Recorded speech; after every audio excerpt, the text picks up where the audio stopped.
British had their own way of fighting, their own way of surviving, and it worked for them. It might not work for Americans, it probably wouldn't, but it deserved respect. The evening brought more contact between American and British forces as units consolidated positions and established defensive lines for the night. Morrison's platoon was placed alongside a British platoon in a hedgerow position overlooking a valley. The British immediately began improving the position, digging deeper, establishing fields of fire, setting up a rotation for a watch duty. The Americans, exhausted from 2 days of combat, mostly just collapsed and tried to rest. The British platoon sergeant, a man named Davies with a Welsh accent so thick Morrison could barely understand him, came over after dark. "Your lads look knackered," he said to Lieutenant Kowalski. "We are knackered," Kowalski admitted, "whatever that means." Tired, exhausted, done in. Davies squatted beside them. "When did you last sleep proper?" "Before we got on the boats. 2 days ago." Davies whistled softly. "Right, here's what we'll do. My lads will take first watch. We're used to it. You boys sleep until midnight. Then we swap." "Fair." Kowalski hesitated. "You sure? That's a lot of watch duty for your men." "They can handle it.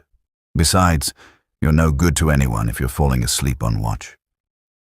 Davies stood. "Get some kip. We'll wake you if Jerry shows up." Morrison wanted to protest. It felt wrong, letting the British pull their weight, but he was too tired to argue. He found a spot against the hedgerow, wrapped his jacket around himself, and was asleep within minutes. He woke to someone shaking his shoulder. It was still dark. Reg Cooper was crouched beside him. "Midnight, your watch." Morrison sat up, groggy. "Anything happen?" "Quiet as church. Jerry's probably as tired as you lot." Reg handed him a canteen. "Tea, still hot. Well, warmish." Morrison drank.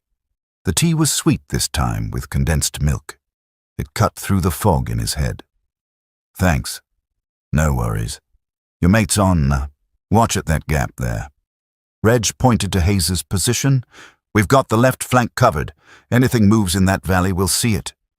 He started to leave, then turned back. "Oh, and Morrison, your snoring could wake the dead. Might want to work on that." Morrison spent his watch studying the British positions.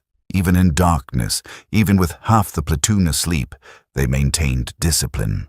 The sentries stayed alert, moved regularly to avoid falling asleep, communicated with hand signals. When Davies made his rounds, he stopped to talk quietly with each sentry, checking not just their alertness, but their state of mind. It was professional in a way that went beyond training. It was habit, routine, the accumulated wisdom of years at war. Dawn came cold and grey. The British were already up, brewing tea, cleaning weapons, preparing for the day. The Americans struggled awake, stiff and sore. Morrison noticed the difference in morning routines. The Americans were informal, chaotic, everyone doing their own thing, grabbing food when they could, checking weapons haphazardly. The British were structured. Tea first, always tea first, then weapons maintenance, then breakfast, then equipment check. It was the same every morning, Davies explained. Routine kept you sane. "Don't you ever just want to sleep in?" Chen asked, watching the British go through their morning ritual. "Sleep in and get killed," Davies said cheerfully. "Jerry loves a lazy morning. Attacks at dawn, he does. Every time. So we're up before dawn, ready for him. Disappoints him terribly." The day brought new challenges and new observations. Morrison's platoon was attached to a British company for a clearing operation through a series of farms. The British captain, different from Pemberton, this one named Ashford, briefed them on the plan. It was complex, involving multiple phases, precise timing, and careful coordination. The Americans were used to simpler plans. Go there, take that, hold it. The British approach was more elaborate. "Is it always this complicated?"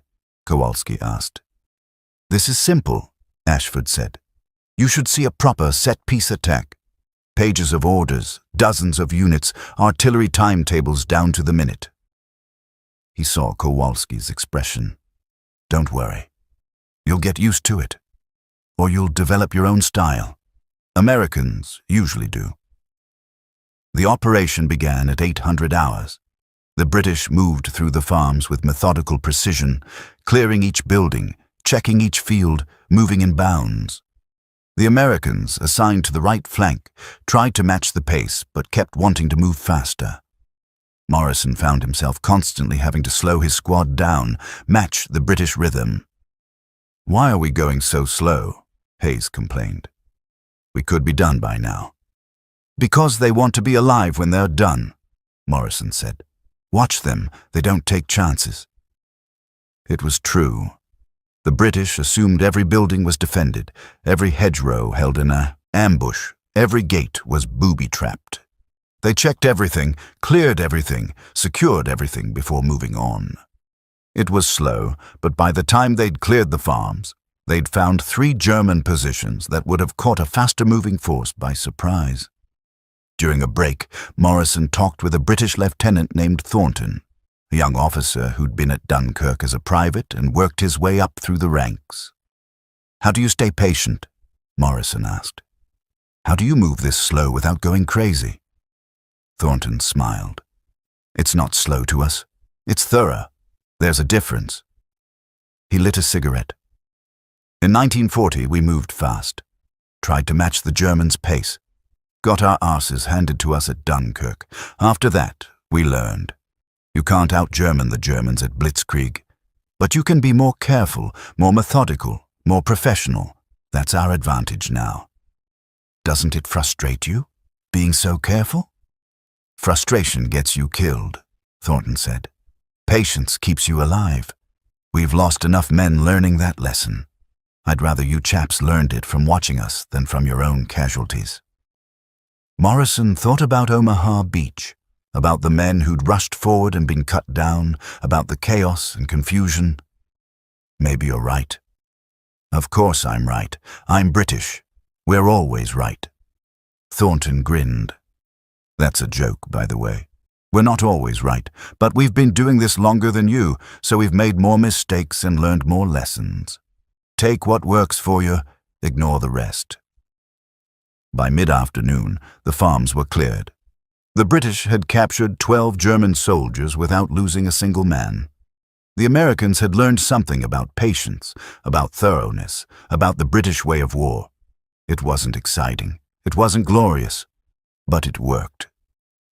That evening, Morrison's platoon shared a bivouac with a British platoon in a captured German position. The British immediately began improving the position, typical, while the Americans collapsed. Also typical. But this time, some of the Americans helped with the improvements, having learned that the British habit of constant preparation wasn't paranoia, but survival instinct. The British broke out their rations, and this time the Americans and British mixed together, sharing food and stories. Hayes traded his chocolate for British tinned pudding. Chen got a British soldier to explain cricket, understood nothing, but appreciated the effort. Morrison found himself talking with Davies about pre-war life, about families, about what they'd do after the war. You married? Davies asked. Engaged. Girl back home in Richmond. You? Wife and 2 kids in Cardiff. Haven't seen them in 3 years. Davies pulled out a battered photograph, showed Morrison, a woman and 2 children, smiling. War's hard on families. You think it'll end soon? Davies looked at the darkening sky. We're in France now, that's something. But Jerry's not beaten yet. Long way to Berlin. He put the photograph away carefully. But we'll get there, you lot and us together.